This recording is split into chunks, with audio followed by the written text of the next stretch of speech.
प्रभु यीशु मसीह में हर विश्वासी को प्रतिदिन स्वयं का इनकार करने की कीमत चुकानी पड़ती है। यदि आप मसीह के अनुयायी हैं, तो आपको सांसारिक सुखों के आगे घुटने टेकने के विरुद्ध स्वयं के प्रति कठोर होना चाहिए। हमें उन पापों को नहीं अपनाना चाहिए जिनका दुनिया आनंद लेती है, और हमें दुनिया के मानकों और प्रणालियों के अनुरूप नहीं होना चाहिए, बल्कि हमें स्वर्ग के राज्य के मानकों के अनुसार जीना चाहिए।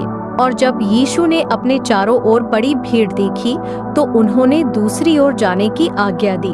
तब एक शास्त्री, व्यवस्था का शिक्षक, उनके पास आया और उनसे कहा, हे गुरु, मैं जहाँ कहीं भी आप जाएंगे आपके पीछे चलूंगा। यीशु ने उससे कहा, लोमड़ियों के पास बिल होते हैं और आकाश के पक्षियों के पास घोंसले, परंतु मनुष्य के पुत्र के पास सिर टिकाने के लिए भी जगह नहीं है। मत्ती 8:18 से 20।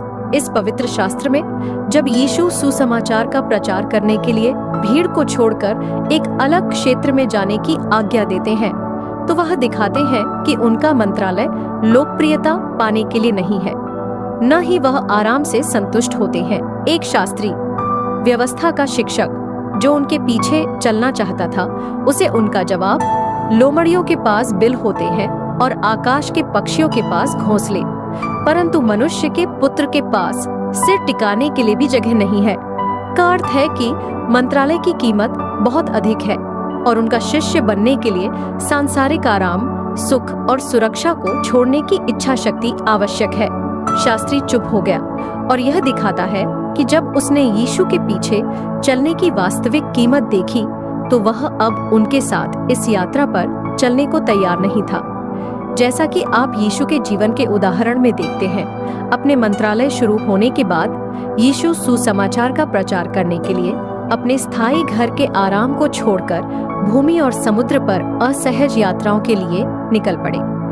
मैं चाहता हूं कि आप इस दुनिया के सुख आराम के विरुद्ध दृढ़ रहें और परमेश्वर पर भरोसा करें कि वह आपको मार्गदर्शन दे कि आप उसके लिए कैसे जिएं। सुसमाचार का प्रचार करें और आपका जीवन दुनिया के लोगों के लिए परमेश्वर के उद्देश्य का एक जीवंत उदाहरण बने, ठीक वैसे ही जैसे मसीह में परमेश्वर की महिमा उनके पुनरुत्थान के माध्यम से प्रकट हुई, उसी प्रकार पृथ्वी पर आपकी जीत परमेश्वर की महिमा को प्रकट करेगी और आपको स्वर्ग में महिमा का मुकुट प्राप्त होगा।